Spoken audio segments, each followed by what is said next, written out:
These are Francine's wildest moments. The episode begins with one that you'll surely love, the missing kink. Stan has just finished fulfilling his husbandly duties when he receives a rather puzzling question from Francine. Don't you ever, get bored? What do you mean, Francine? Feeling bored with life or bored scrolling through this? Oh, turns out she's bored with her intimate life with Stan but feels too shy to say it outright. What she really needs is a little bit of spice. I could bring in some whipped cream or some jelly. Great. I bet many here dream of having a wife like Francine, always craving something new. But Stan just can't seem to grasp that. How about I don't pretend to be asleep when I fart on your leg? Oh. Uh-oh. That's truly something new, Stan. Fast forward to the next morning at breakfast. Steve couldn't reach the salt shaker and made a bad move. Steve, you just need to grab the salt and go back to your seat. Oh, damn it, my only blue suit!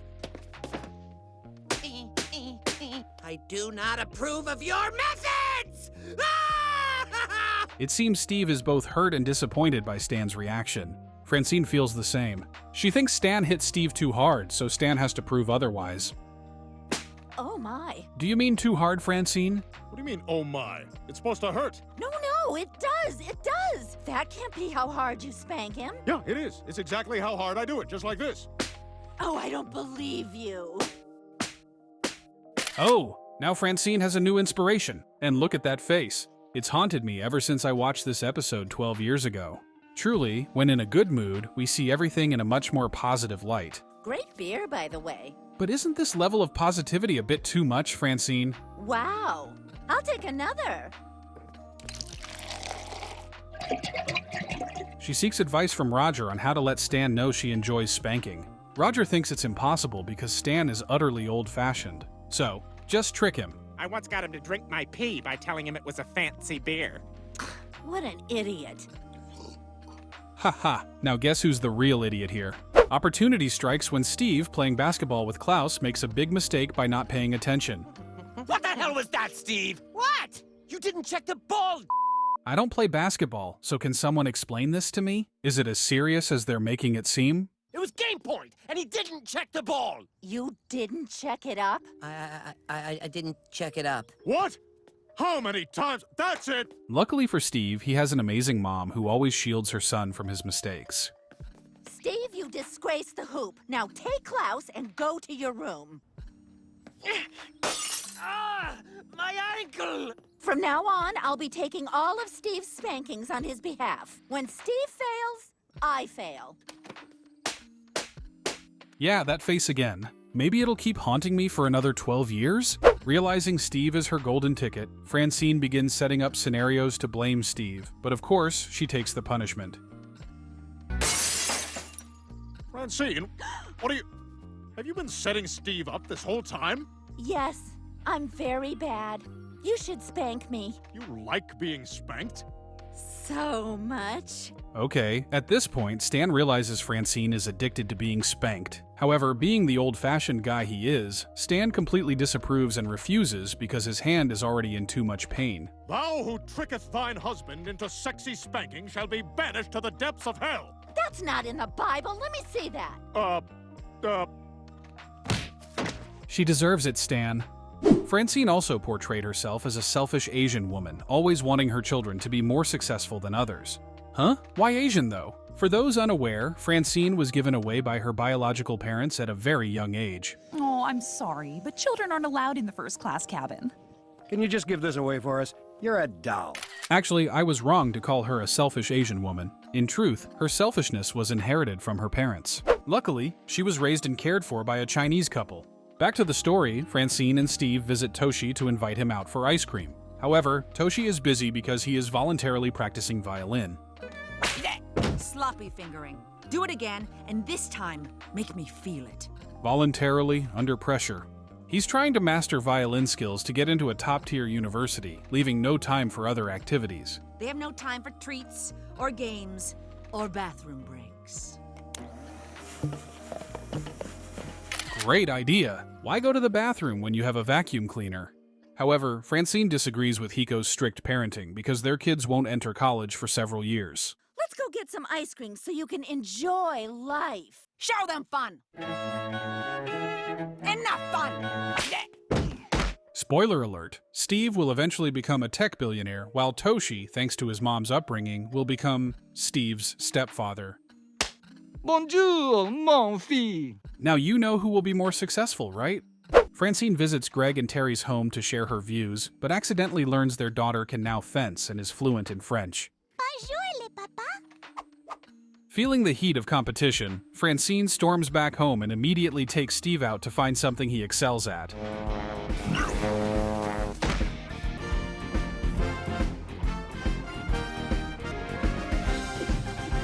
Here it is. Looks like years of struggling with unrequited love have made Steve flexible and agile. We found it! But no, that's just some random girl. Will my super realistic Steve Smith masks get me into a good school? Hey, Mom, you want to help me shower? Still him, the coolest principal I know. Feeling hopeless, Francine decides to turn Steve into a blackjack expert by ordering a book from Amazon. I can't remember our Amazon password. Oh, right, diarrhea. Does anyone know how to spell diarrhea? Diarrhea. Oh, can you try that again? Carcinoganic. Genius! Finally something Steve is genuinely good at. This could help him win the National Spelling Bee, paving the way to a great college. He easily wins the school competition and advances to the All-City Finals, where Akiko coincidentally also competes. Ha! That's impossible, because Akiko is going to win. No, Steve is gonna be the one who destroys Akiko. Your skin is amazing. I can't tell how old you are. Ha! Basically, we can't guess the age of Asians. From then on, Francine bans Steve from gaming and drills him with nothing but words and spelling. Thankfully, Steve still has a place where he feels at peace.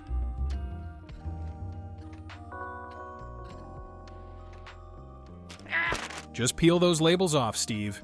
Frustrated, Steve sneaks out and heads to the waterfall, where he unexpectedly runs into Akiko. Oh, you scared me.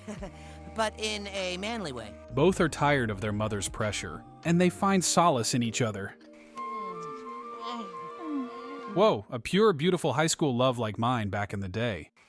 Aren't you coming? Yeah, I'll catch up. I'm just gonna sit here a bit because I'm so comfortable. Just gonna sit here a while until my comfortability goes down. We all know why he's not comfortable, right? Both excel and easily make it to the finals. Let's meet at the falls in an hour. Who are you talking to? However, Francine notices their feelings and forbids Steve from seeing Akiko. Steve threatens to skip the finals, making Francine feel guilty and allowing them to meet. Steve, of course you can go see Akiko. I'm just gonna sit here for a minute. Think of Grandma in the shower. Come on! I was eating dinner while watching this episode. Thanks, Mom. At the waterfall, but unable to find Akiko, Steve receives a note saying they can't be together anymore. Don't be sad, Steve. This isn't the first time you've been rejected. Thanks to Francine's comforting words, Steve regains his resolve and decides to win tomorrow's final. But as it turns out, Francine had kidnapped Akiko to reduce competition and give Steve more motivation to win. And I'm gonna destroy the girl who destroyed me. Revenge! Don't do it, Steve. Your mom isn't great at spelling. Revenge, Mother. I spelled revenge. Meanwhile, Toshi's mom is frantically searching for her daughter. Ninja!